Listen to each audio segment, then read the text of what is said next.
Con el capítulo 5 entramos en una nueva sección de estudio en la cual el apóstol Pablo trata ciertos asuntos de carácter moral en la iglesia de Cristo. Hoy vamos a empezar con un caso de inmoralidad que contamina a la iglesia. Cuando la inmoralidad se permite y se tolera dentro de la iglesia, puede tener realmente efectos negativos en la comunidad de creyentes. La presencia de la inmoralidad en la iglesia puede debilitar la unidad, minar la credibilidad del testimonio cristiano ante el mundo y sobre todo la pureza del evangelio y el honor de Cristo. Vamos a responder a la pregunta, y está el título del tema de hoy, cuidando la iglesia, la santidad de la iglesia. Vamos a responder a la pregunta, ¿cómo sus miembros, cómo cada uno de nosotros cuidamos la santidad de la iglesia? Amén.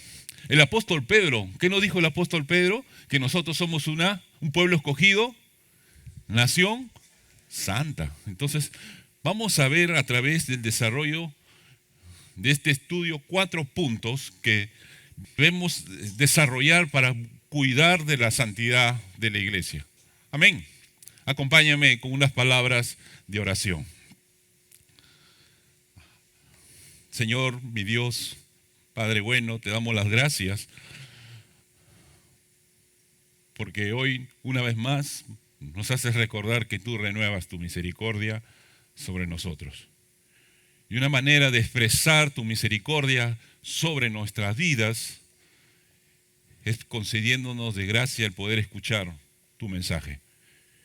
Sea tu Espíritu Santo, Dios, hablando de manera personal a cada uno de nosotros. Porque realmente la santidad compete a cada uno de los miembros del cuerpo de Cristo. Que podamos, Señor, estar atentos y seas tú hablando a nuestros corazones, Señor. Te lo rogamos en Cristo Jesús. Amén. Vamos a responder, como mencioné, la pregunta, ¿cómo sus miembros cuidamos de la santidad de la iglesia? Y el primer punto, la manera como cuidamos de la santidad de la iglesia es revelando la gravedad del pecado. La gravedad del pecado. Dice el verso 1, de cierto se oye que hay entre vosotros fornicación, y tal fornicación cual ni aún se nombra entre los gentiles, tanto que alguno tiene la mujer de su padre. Voy a pedir que mantengas la Biblia, el estudio, los pasajes que hemos leído abiertos, porque vamos a ir desarrollando cada versículo de esta porción que hemos leído. La manera abrupta en de que Pablo introduce este problema moral sugiere que acababa de recibir las noticias y no dudó él de reaccionar destacando la gravedad y la urgencia de la situación pecaminosa que estaba sucediendo en la iglesia de Corinto. Pablo inicia el verso 1 con este adverbio, de cierto, dice, de cierto, enfatizando que esto es una realidad, es una verdad, como que si costara creerlo. En la versión Nueva Traducción Viviente, inicia diciendo, me cuesta creer lo que me informan. Me cuesta creer. Realmente cuando hay algo que no es una situación atípica, realmente nos sorprende, ¿no? Pablo estaba sorprendido, es increíble, dice, que está lo que estaba sucediendo, lo que está pasando en la iglesia de Corinto. Él continúa diciendo, de cierto se oye. O sea, es de dominio público. Es un tema que no se ha podido esconder, no se ha podido disimular, ha trascendido y se ha vuelto algo conocido. Es decir, la iglesia de Corinto está siendo conocida por este asunto inmoral. Qué triste, ¿no? La iglesia de Cristo siendo conocida por un asunto inmoral. Desafortunadamente, a veces el testimonio de la iglesia de Cristo se oscurece, se debilita debido al comportamiento de algunos creyentes. aunque no somos una iglesia perfecta, ojo, aunque no somos, y eso tampoco no es una justificación para pecar, nuestro testimonio debe reflejar nuestro llamado a ser una iglesia santa, mostrando nuestro compromiso de preservar el honor, la pureza de Cristo y el Evangelio. Es entonces que Pablo lo que está diciendo es: me resulta difícil de creer de lo que ahora ya es público acerca de la inmoralidad sexual que hay entre ustedes. Y este término fornicación que está en el verso viene del griego porneia, que significa inmoralidad, y se refiere a cualquier tipo de pecado sexual, ya sea que consideremos el sexo prematrimonial o adulterio, el sexo fuera del matrimonio, ya sea que hablemos de prostitución o incesto o bestialismo, o hablemos de lesbianismo, o hablemos de homosexualidad, o hablemos de pedofilia o cualquier otro tipo de inmoralidad sexual. Es lo que refiere este término porneia. Este pecado de inmoralidad sexual era tan grave, dice el verso, tal fornicación, o sea, tal inmoralidad, cual ni aún se nombra entre los gentiles. Pablo está resaltando que ni siquiera los incrédulos tolerarían la conducta inmoral que se estaba dando en la iglesia de Corinto. Qué triste testimonio de la iglesia, ¿no? Ahora, ¿cuál era ese pecado exactamente? El verso lo dice, ¿no? ¿Cuál era el pecado? A ver, ¿estamos en línea? Un hombre de la congregación tiene por mujer a la esposa de su padre, dice. En los círculos judíos, el término la mujer de su padre hace referencia a la madrastra, no a la madre biológica, ojo, no a la madre biológica. Y Dios advirtió repetidamente, lo tenemos en Levítico 20:11, en Deuteronomio 22:30, que no debes tener relaciones sexuales con la mujer de tu padre. Si en Israel un hijo tenía relaciones sexuales con su madrastra, la comunidad lo habría apedreado. Sin embargo, en la iglesia estaba siendo aceptado.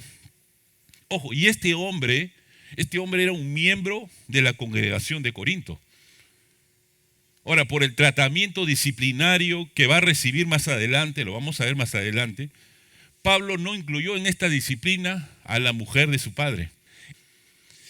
Es probable, como dicen algunos comentaristas, es probable que esta mujer era una mujer incrédula. Porque tú no puedes aplicar un proceso de disciplina a quien primero no conoce al Señor, no ha conocido al Señor, a quien no ha entregado su vida a Cristo. La palabra del Señor, queremos ser bíblicos, nos habla que las disciplinas son para los hijos de Dios. No puedo ir afuera a un incrédulo y decirle, te voy a aplicar la disciplina. Se va a reír de mi cara, ¿no? ¿Qué tienes tú? ¿Qué disciplina? Vas a sacar mismo la correa, a ti te va a dar la disciplina. No entienden. Lo que quiere decir que no solo tenía relaciones sexuales con la mujer de su padre, sino que a su vez también era incrédula. Y el verbo tener, que está en presente activo, es un verbo que en griego que nos indica que este hombre estaba viviendo abiertamente el pecado, constantemente, público. Y la iglesia de Corinto sabía bien la situación y no practicaron ninguna disciplina. Ninguna disciplina. Pablo tomó entonces inmediatamente cartas sobre el asunto, por lo escandaloso y nocivo para la novia de Cristo. Inmediatamente tomó cartas, como dice, inmediatamente él buscó la manera de cortar esta situación en la iglesia de Corinto. Y es porque entendemos que Satanás puede intentar destruir la iglesia de Cristo de diversas maneras. Satanás es un enemigo astuto que busca socavar la obra de Dios en el mundo. Él está, dice, para robar, para matar y destruir. ¿Va a atacar a Dios? No. ¿A quién va a atacar? A sus hijos, al pueblo de Dios. Como dice el apóstol Pedro en su primera carta, ¿no? Sed sobrios y velad. ¿Por qué? Porque vuestro adversario, el diablo, como león rugiente, anda alrededor buscando a quien devorar. Anda buscando a aquel creyente que no hace su devocional, anda buscando a aquel creyente que no congrega, que no estudia la palabra, que no tiene tiempos de oración, que no busca ser discipulado. Satanás está buscando a quien devorar. Ese término devorar es a quien destruir realmente. Destruir. Algunas de estas estrategias que Satanás puede utilizar para intentar destruir la iglesia incluye las divisiones y discordias. Satanás puede usar las divisiones, conflictos y discordia entre los creyentes para debilitar la iglesia y minar su testimonio ante el mundo. Por eso en ese sentido el apóstol Pablo desde el capítulo 1 hasta el capítulo 4, el último verso, verso 21, trata sobre estos temas de la unidad. Pero luego otra estrategia que usa Satanás es la inmoralidad. Satanás puede intentar a los miembros de la iglesia a caer en la inmoralidad, en el pecado, en la desobediencia a Dios, lo que puede contaminar la pureza y la integridad de la congregación. Algunos quizás de repente, esto estoy hablando hace 3 años creo, 4 años sucedió esta noticia. ¿Alguno ha escuchado a este personaje, Alberto Santana? Alberto Santana, que era un pseudo pastor acusado, ¿no? Ahora fue acusado de abusos, engaños y excesos. Y eso llevó a afectar la iglesia, testimonio de la iglesia, la santidad, el honor de Cristo. Ese hombre incluso estaba acusado de enriquecimiento ilícito. Yo lo recuerdo bien porque en esa época tomé un taxi, quise tomar un taxi y es una oportunidad para hablar de Cristo a alguien, y siempre por ahí inicio la conversación haciéndole la pregunta, ¿cómo está? Le digo, ¿no? ¿Cómo está? Le digo, yo alistándome para ahí escuchar seguramente sus problemas, sus cargas y una oportunidad para compartirles el evangelio. Y él me respondió, bueno, si realmente, amigo, me dijo, si yo fuera congresista o pastor, me iría muy bien, me dijo. Dije, ya no le puedo decir pastor, pero fue una oportunidad igual para hablar. O sea, cómo nuestro testimonio puede desacreditar la iglesia realmente. Todos escuchamos del apologista, el hombre que defendió la fe, Rabbi Zacarías, un ministerio de predicación, un conferencista que viajaba alrededor de todo el mundo. Este hombre falleció en mayo del 2020. 4 meses después empezaron a recibirse acusaciones de abusos sexuales, hasta el punto que hicieron una investigación y hallaron evidencias de una conducta sexual inapropiada. Era un predicador, un conferencista que defendía la fe, que hablaba acerca de Dios. Obviamente que hubo una repercusión porque fue un hecho público, ¿no? Y cuando es algo público, el daño es mucho mayor para la iglesia. La pregunta es, ¿cómo es nuestro testimonio fuera de estas 4 paredes? ¿Cómo es tu testimonio? ¿Nuestra vida realmente está honrando el evangelio? ¿Nuestro testimonio dentro y fuera de la iglesia muestra su santidad? Recordemos, iglesia, lo que dice el apóstol Pablo en el capítulo 5 de Efesios, verso 27. Dice, Cristo amó a la iglesia y se entregó a sí mismo por ella. ¿Para qué dice el Efesios? Para santificar, habiéndola purificado en el lavamiento del agua por la palabra, a fin, dice, de presentársela a sí mismo una iglesia gloriosa, que no tuviese mancha, ni arruga, ni cosa semejante, sino que fuese santa y sin mancha. Pablo está exponiendo el pecado, apuntando la gravedad del pecado. Esto es algo notorio, es algo conocido y está afectando el testimonio de la iglesia. todo pecado dentro y fuera de la iglesia, debemos entender que contamina la pureza, limita la obra de Dios y afecta el honor de Cristo y la integridad del Evangelio. ¿Qué tal repercusión tiene el pecado? Por eso es grave, ¿no? La gravedad del pecado. Y Pablo resalta esa gravedad, ¿no? Para que las iglesias de Corinto entiendan, ¿no? Comprenda el impacto que tiene una vida pecaminosa en la vida de la iglesia. Por eso, a manera de reflexión en este punto, es crucial confrontar el pecado con urgencia y preservar la santidad de la iglesia para asegurar que nuestro testimonio refleje fielmente nuestra identidad como una iglesia llamada a ser santa. Llamada a ser santa. Entonces, por primer punto, una manera de cuidar el evangelio, la iglesia, es resaltando la gravedad del pecado. Un segundo punto es identificando la raíz del pecado. La raíz del pecado. El verso 2 continúa diciendo: y vosotros estáis envanecidos. Y vosotros, esta reprensión va dirigida a los miembros de la iglesia de Cristo, ya que la conducta pecaminosa de un hermano está afectando a la congregación, el testimonio de la iglesia. Estáis envanecidos, dice. Significa que los corintios estaban de manera permanente en un estado de orgullo y vanidad. Pablo dice: ¿de qué te sientes orgulloso, no?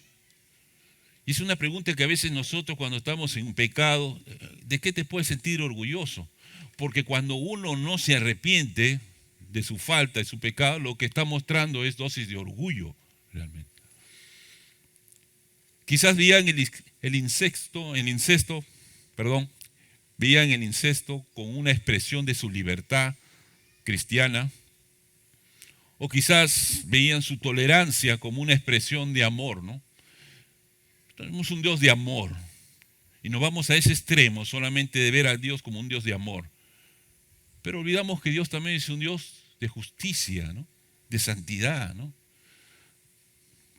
La tolerancia no debe llevarnos a aceptar o validar enseñanzas o prácticas que van en contra de lo que la Biblia enseña claramente.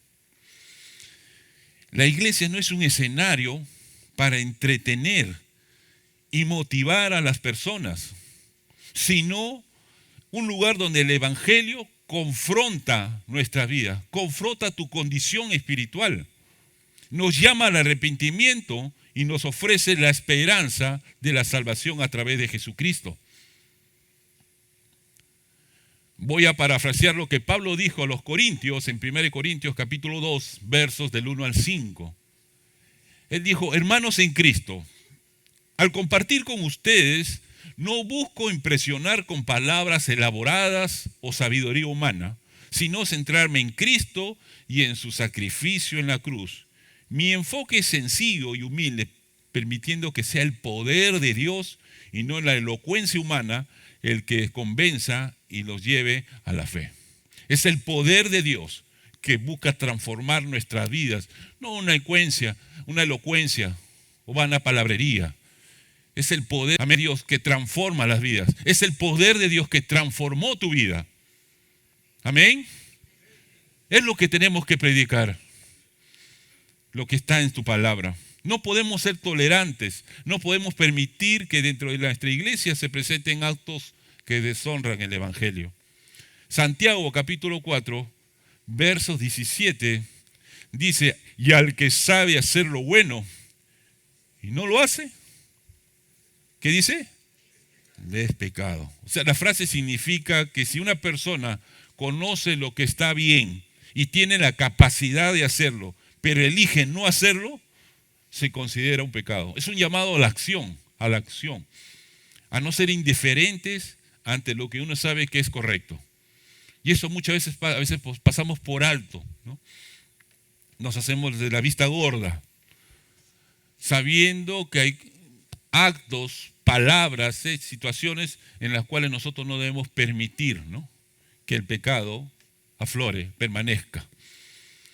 La pregunta es, ¿cuál debió ser la actitud correcta, piadosa de la iglesia de Corinto? ¿Cómo nosotros como iglesia deberíamos responder frente a este hecho vergonzoso que estaba dañando el testimonio y la honra del Evangelio de Cristo?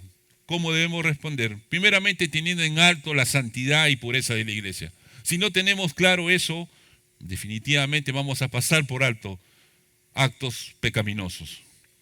Segundo, no podemos solamente quedar expectantes, brazos cruzados, viendo cómo el hermano sigue pecando, cómo el hermano se va perdiendo. No, tenemos que confrontar el pecado con amor y verdad, buscando su restauración. Cuando un creyente entra en un proceso de disciplina, lo que buscamos es su restauración. Ya se ha dicho en varias oportunidades, la disciplina es una expresión del amor de Dios para con sus hijos.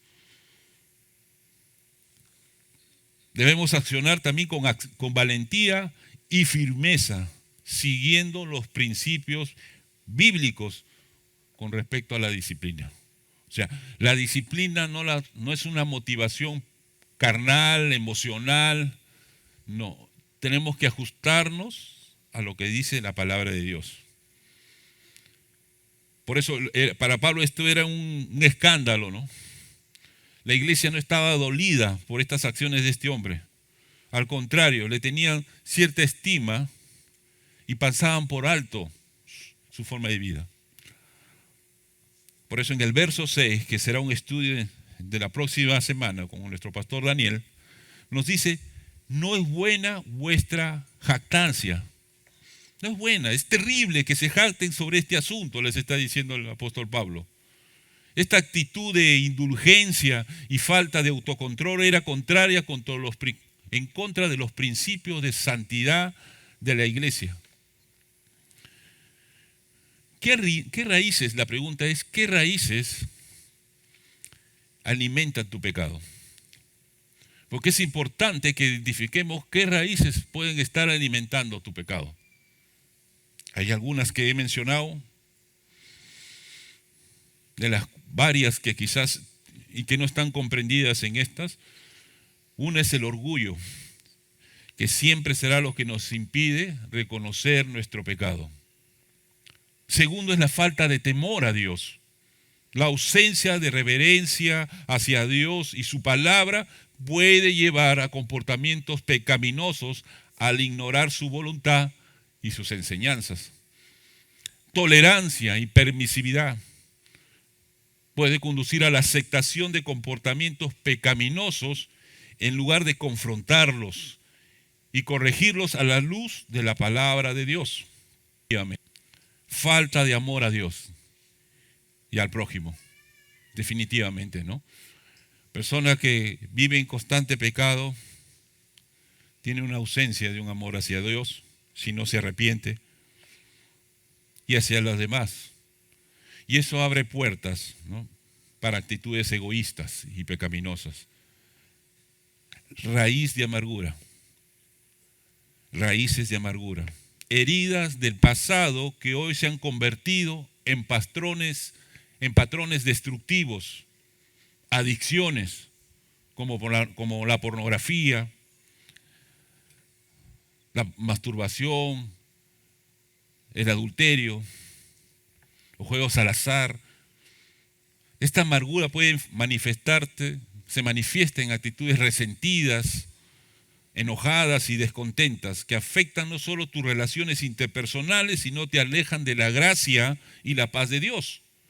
Hebreos 10:15 lo dice así, ¿no? Mirad bien, por eso te dice el autor de Hebreos, mira bien, o sea, asegúrate, dice.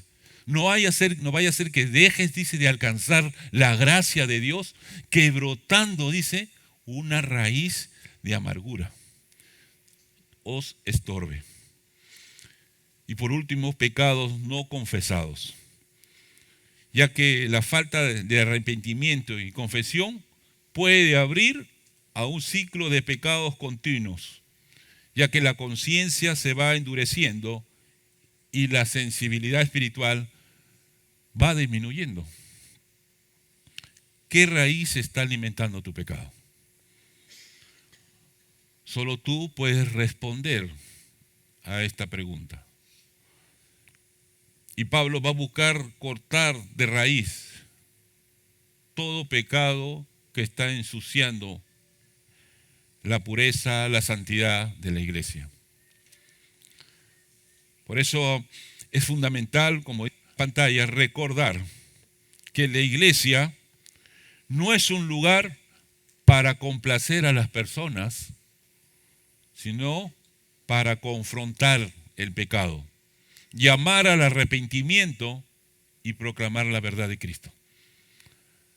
Enfrentar el pecado con amor y verdad de Cristo, siguiendo los principios de disciplina y restauración bíblica. Es la única manera de poder preservar la santidad y el testimonio de la iglesia.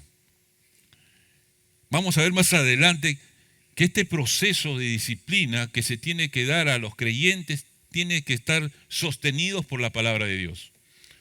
No existe una motivación emocional o a través de la experiencia o a mi criterio con la manera como yo debo desarrollar un proceso de disciplina. No es así. Tenemos que ser bíblicos en la manera como tratamos al creyente en este tiempo de disciplina. Tercero, de cómo cuidamos la santidad de la iglesia, llorando por el pecado. Dice el verso, ¿no debierais más bien haberos lamentado para que fuese quitado de en medio de vosotros el que cometió tal acción?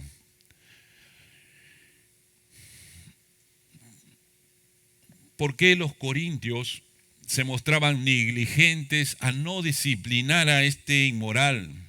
Como dice Pablo, expulsándolo de la iglesia. ¿Por qué? Algunos comentaristas se hacen la pregunta, ¿habrá sido porque es una persona importante quizás? ¿Por su prestigio, por su dinero, por su prestigio social? Da la impresión de que algo estaba deteniendo una sanción inexplicable. Ya se ha visto también que actualmente había dosis de orgullo y arrogancia en los miembros de la iglesia de Corinto. Creen que tienen la libertad para no hacer nada respecto a esta debilidad. Ellos se creían que tenían esa libertad. Y Pablo les va a decir en 1 Corintios capítulo 6, verso 12, les dice, todas las cosas me son, dice, lícitas. O sea, soy libre de hacer lo que yo quiero. Claro que sí. Pero ¿qué dice? Ahí no termina el verso. Mas no todas convienen. Lógicamente este es un acto inmoral, ¿no? Lo que está sucediendo, ¿no? Pero a veces creemos que como no está en la Biblia explícitamente, puedo hacerlo. Y la Biblia dice, mas no todas las cosas convienen. Todas las cosas me son lícitas, mas yo no me dejaré dominar de ninguna. 1 Corintios capítulo 10, verso 23 dice, todo me es lícito, o sea, todo me es permitido, pero no todo conviene. Todo me es lícito, pero no todo edifica. Ya cuando lleguemos a esos pasajes vamos a estudiar mayor a profundidad sobre lo que Pablo cita, en donde la iglesia de Corinto se sostenía, creían tener toda la libertad de no hacer nada. Pretendían tener un conocimiento superior al resto. ¿Qué les va a decir Pablo? 1 Corintios 8, verso 1, la parte B y capítulo 2. El conocimiento envanece, pero el amor edifica, dice. Y si alguno se imagina que sabe algo, y si alguno por ahí se cree que lo sabe todo, aún no sabe nada como debe saberlo. Pablo realmente encontraba difícil razonar con gente que carece de humildad y límites. ¿Es difícil, sí o no? Tratar con gente que dice siempre tener la razón, ¿no? Que dicen que te presentan todos los argumentos y te dicen, ¿no? ¿Dónde ves aflorar ese orgullo? Muchas veces incluso en estas consejerías de pareja, ¿no?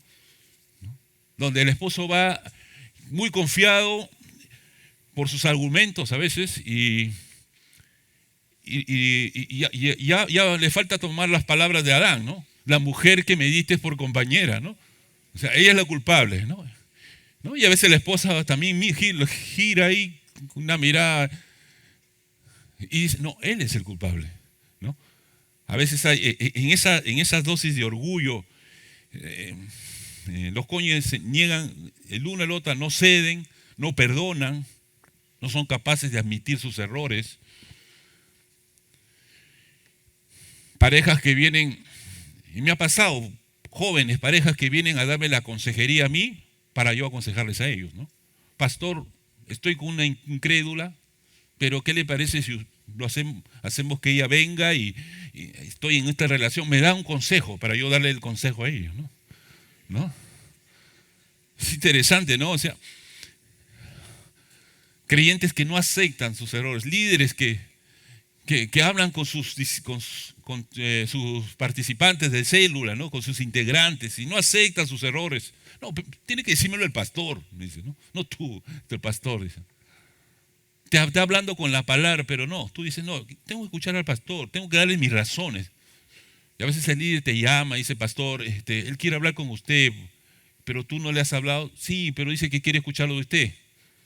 Ya, pues le digo, te hablará conmigo, como digo, suelo decir, sacaré la correa, entonces pues ahí dice, no le entiende. Se trata de instruir con amor a los creyentes. Pero a veces el orgullo hace difícil realmente. Qué difícil es. A veces cuando el orgullo se interpone, o sea, difícil que eso lleve a un arrepentimiento. Pablo decía, si tú te hubieras lamentado, o sea, si tú realmente hubieras llorado por tu pecado, el resultado va a ser que tú expulses a este inmoral. Pero como tú no te has lamentado, te has inflado, te has hinchado de orgullo, lo has aceptado. Jesús reprendía a los fariseos y escribas por esa actitud también, de orgullo, de hipocresía, de autosuficiencia. Pablo les reclama a los miembros de la iglesia y les pregunta ¿por qué? ¿Por qué están orgullosos? ¿Cuál hubiera sido la reacción de la iglesia ante este pecado? Bueno, Pablo lo dice, te hubieras lamentado. Y el verbo lamentar apunta al dolor que se siente por el pecado cometido, sea por uno o por otros. Si hay algo que los corintios, la iglesia de Corintio no tenía, no poseía, era la virtud de ser humildes, de abatirse. Y Pablo le reprocha, por eso en el verso 6, no es buena tu jactancia, ¿no? La jactancia da cabida al pecado. ¿No debieran más bien, Pablo dice, haber lamentado lo sucedido? El apóstol Pablo, cuando escribe su segunda carta, en el capítulo 2, verso 21, repite esta exhortación. O sea, por ahí hay algunos que reincidían en lo mismo. La respuesta frente al pecado, dice, debe ser siempre el lamento. Y lo dice en el capítulo 12, verso 21 de 2 Corintios. Dice así, así es, tengo miedo de que, imagina, tenía padre miedo de la iglesia, ¿no? Que nuevamente caiga en lo mismo. Cuando vaya de nuevo, Dios me humille ante ustedes y quedaré, dice, entristecido. En su raíz original, me haga llorar, en otras palabras, me haga llorar. Porque varios de ustedes no han abandonado sus viejos pecados, no se han arrepentido de su impureza, de su inmoralidad sexual, ni del intenso deseo por los placeres sexuales. La respuesta bíblica de la iglesia ante el pecado no es la crítica, no es la murmuración, es el lamento. Es el lamento, la tristeza porque el hermano o la hermana está pecando y no se arrepiente. Eso debe ser nuestra actitud. Y quienes lideran grupos, los pastores, los líderes, experimentamos esa tristeza realmente que nos lleva muchas veces a quebrantarnos cuando vemos que un creyente continuamente cae en lo mismo. Y tenemos que ser más rígidos en el aplicar disciplina, porque realmente produce una tristeza, un dolor, realmente, ver que el creyente sigue abrazando prácticas pecaminosas. Por eso, si aquí hay un amigo o un hermano, si el pecado no causa dolor en tu corazón, es posible que estés en un estado de culpa y remordimiento que no conduce al verdadero arrepentimiento. El verdadero arrepentimiento genuino proviene de Dios y se lleva a un cambio de corazón y vida. No solo sentimientos de culpa. Cuando hay realmente un verdadero cambio, tú te vas a arrepentir primero. Es como el hijo pródigo. Todos recordemos la de Lucas 15, ¿no? Él tuvo que arrepentirse, reconocer su condición antes de volver.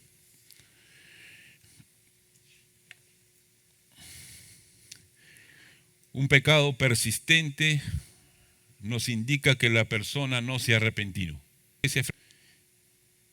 y continúa en esa conducta. La respuesta de la iglesia frente a ese pecado es apartar a esa persona de en medio de vosotros.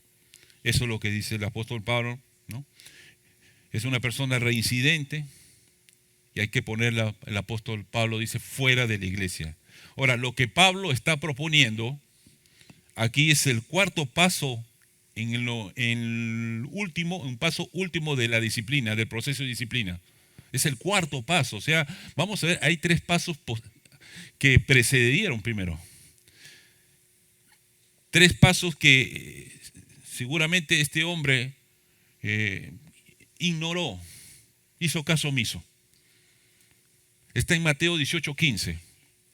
Ahí Jesús nos da un proceso de disciplina. ¿Cuál es el proceso? Dice. En el verso 15 nos habla de reprenderlos solos, con un espíritu de mansedumbre, de amor, ¿no? Te acercas al hermano, lo confrontas con su pecado, lo exhortas a que se arrepienta, con amor, ¿no? Con amor, con mansedumbre. Bueno, pero si la persona persiste, entonces debes llamar a un testigo. Y así el pecado queda expuesto entre 2 o 3 personas, ¿no? Viene el paso 3, verso 17. Comunicas a la iglesia. Pones en consideración a la iglesia. La iglesia es responsable como comunidad para llamar a la persona para el arrepentimiento. Tercer paso, mira, 3 pasos que estaban siendo ignorados por este hombre. Pablo tuvo que llegar al último paso, retirar a la persona de la congregación. Uno se pregunta por qué llegar hasta ese punto. Pero vamos viendo también la extensión de la gracia y misericordia de Dios. Porque incluso vamos a ver en el último punto cómo Dios busca realmente salvar a esta persona. La falta de humildad y la negligencia en abordar el pecado de manera adecuada puede tener repercusiones negativas tanto en la vida de los creyentes como en la iglesia en conjunto. Es fundamental cultivar la humildad, hermanos, para estar dispuestos a lamentarnos por el pecado. Si no hay humildad, no va a haber arrepentimiento. No va a haber arrepentimiento. Y el último punto, ¿cómo guardamos la santidad de la iglesia? Confiando en la justicia sobre el pecado.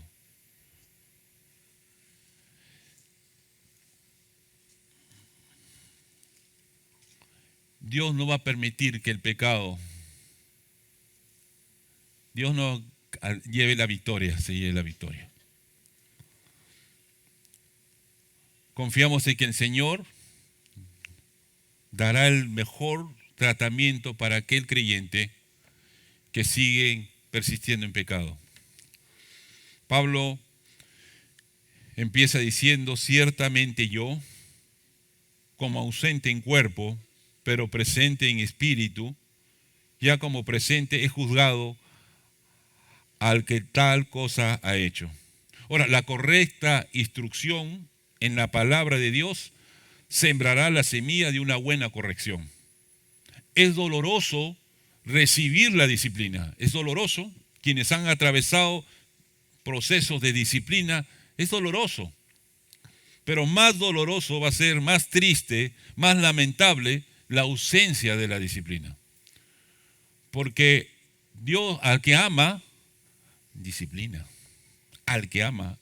Y Dios disciplina ¿a quiénes? A sus hijos. A sus hijos. Y Pablo muestra la corrección al pecado en contraste con la tolerancia de los de Corintios. Y él reconoce que él no está físicamente con ellos. Pablo se encontraba en Éfeso. Y le va a tomar tiempo visitar Corinto. Lo dice en el capítulo 16 de esta carta. Ciertamente yo, como ausente en cuerpo, pero presente en espíritu, dice. Estoy ausente en cuerpo, ausente físicamente, pero reconoce que está presente en espíritu. Pablo lo que está diciendo entonces es que él no va a estar físicamente, pero va a estar unidos a ellos en pensamiento, en voluntad, en saber cómo tratar este tema. Los hermanos de Corintio podían contar con la absoluta aprobación de Pablo sobre las medidas que se van a tomar. Ahora, algunos han aludido este pasaje para argumentar la iglesia virtual. La iglesia virtual. Algo que está tanto de moda en nuestros tiempos. La iglesia virtual se dio en épocas de pandemia, ¿no? Pero ha seguido hasta la fecha, ¿no? Es el hecho de estar en casa, no estamos, ojo, hablando de personas enfermas o personas que están impedidas de poder congregarse. Y bueno, dicen, yo me quedo en casa porque yo me puedo conectar por internet y podemos estar en espíritu juntos. Y no congregan. Entonces le hubiéramos dicho al autor de Hebreos que borre lo que dice, no debemos dejar de congregarnos, ¿no? Quizás se entiende, se comprende personas enfermas, personas que están impedidas, personas que están lejos de nuestra localidad y que escuchan a través de las redes sociales, de los medios sociales, de internet, una predica. Pero la iglesia está llamada a congregarse. Y Pablo está escribiendo y está manifestando su decisión. Los corintios conocen la voluntad de Pablo, que está sostenida por la palabra. Él dice, ya he juzgado, he emitido un juicio. Pablo ha decidido qué hacer con esta persona que ha tenido relaciones sexuales. Y lo muestra en el verso 4 y 5. Pablo aquí comienza diciendo en el nombre de nuestro Señor Jesucristo. O sea, él está hablando en representación de la persona de Cristo. Habla con la autoridad de Cristo, ¿no? Marca el patrón de nuestra vida. Y nos dicen, nos congregamos, dicen, reunidos vosotros y mi espíritu. O sea, lo que resalta Pablo acá, que la iglesia debe estar congregada físicamente, con el poder de nuestro Señor Jesucristo. O sea, es el Señor respaldando la disciplina bíblica, sacando a este inmoral de la iglesia.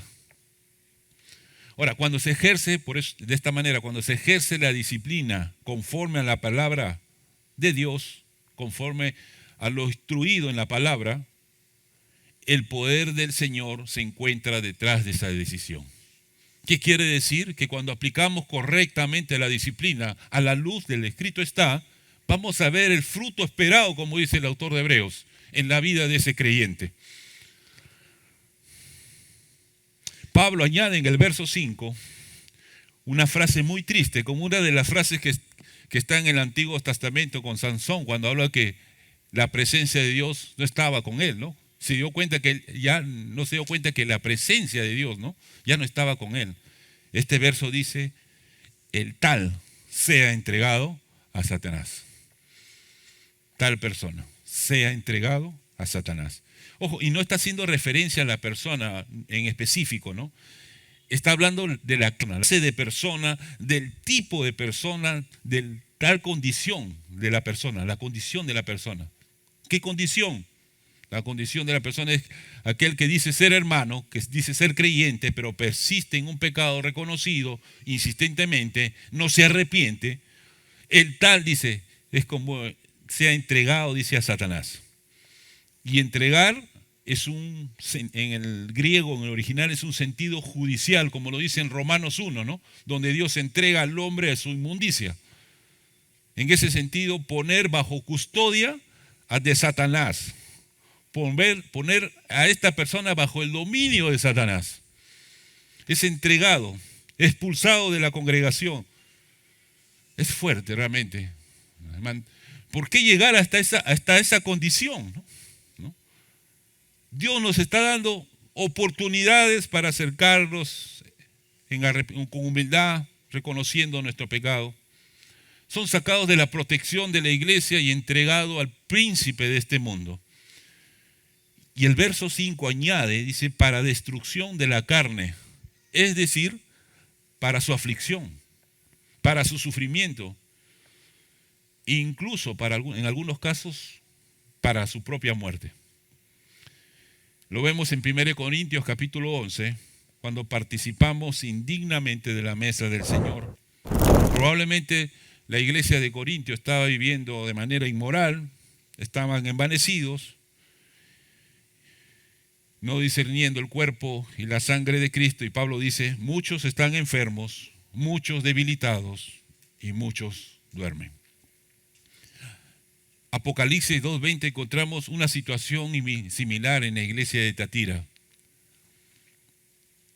Dice así, pero tengo unas pocas cosas contra ti, le dice a la iglesia de Tiatira, que toleras que esa mujer Jezabel, que se dice profetiza, enseñe y seduzca a mis siervos a fornicar y a comer cosas sacrificadas a los ídolos. Ya le he dado tiempo para que se arrepienta. Miren la gracia del Señor. ¿Cuánto tiempo estamos esperando para arrepentirnos? Pero no quiere arrepentirse de su fornicación, dice. He aquí, hay una resolución. Yo lo arrojo en cama y en gran tribulación a los que con ella adulteran. Si no se arrepienten de las obras de ella, y a sus hijos heriré de muerte, y todas las iglesias sabrán que yo soy el que escudriña la mente y el corazón, y os daré a cada uno según vuestras obras.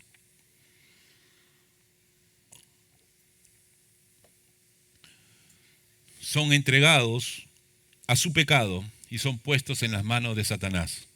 Estaban en las manos de Dios, amparados por la iglesia de Dios, y ahora son entregados bajo el poder y dominio de Satanás, como un incrédulo.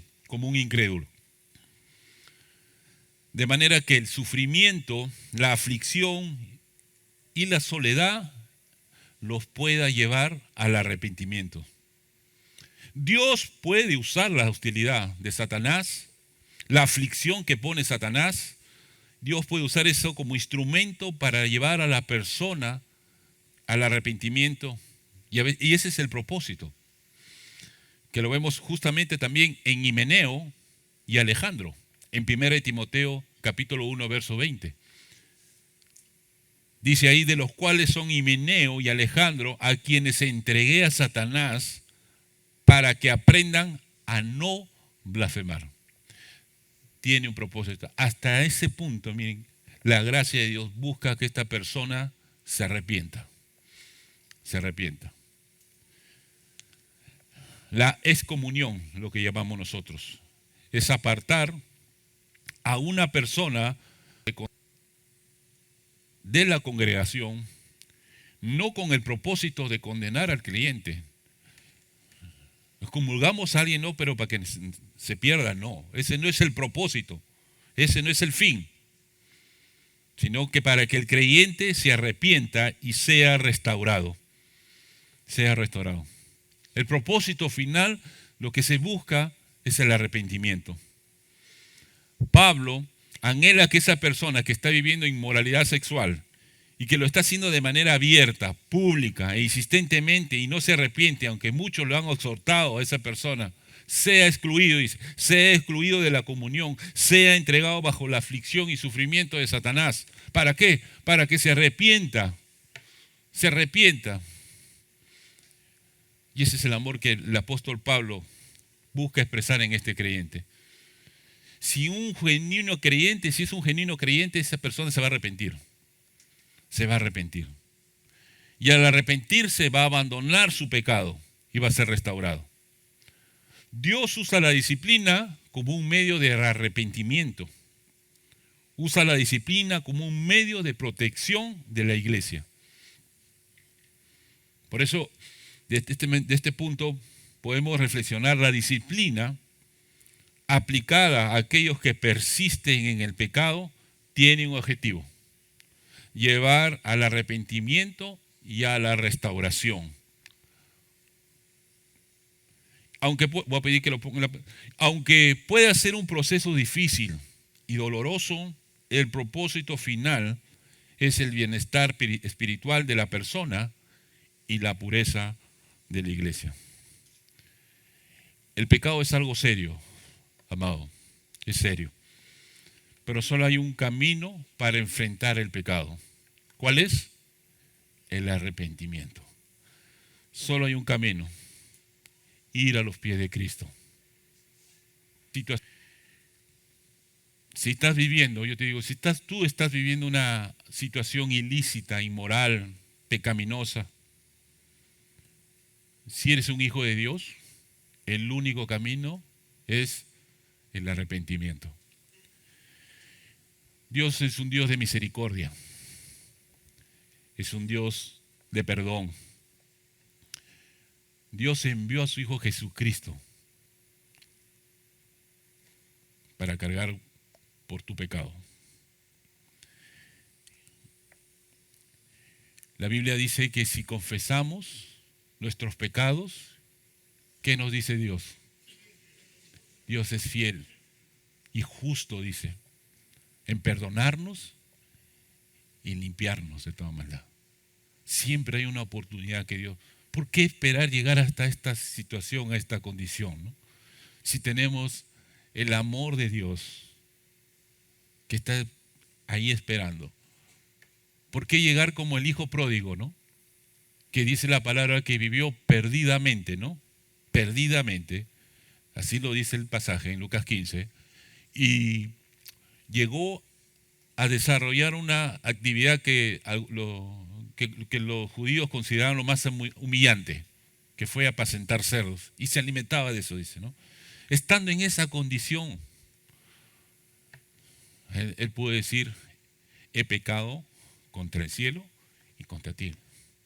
¿Por qué esperar llegar cuando Dios hoy te está dando la oportunidad que te acerques a Él y te arrepientas de tu pecado y seas parte de esta iglesia que busca el favor de Dios, la gracia de Dios, andar en santidad? Cristo murió en la cruz para presentar a su iglesia, su novia sin mancha, una iglesia santa. Cristo, a través del arrepentimiento, a través de poner tu fe y tu confianza en Cristo, es que vas a ser restaurado. Y seremos una iglesia llamadas a ser santa. Acompáñame en unas palabras de oración.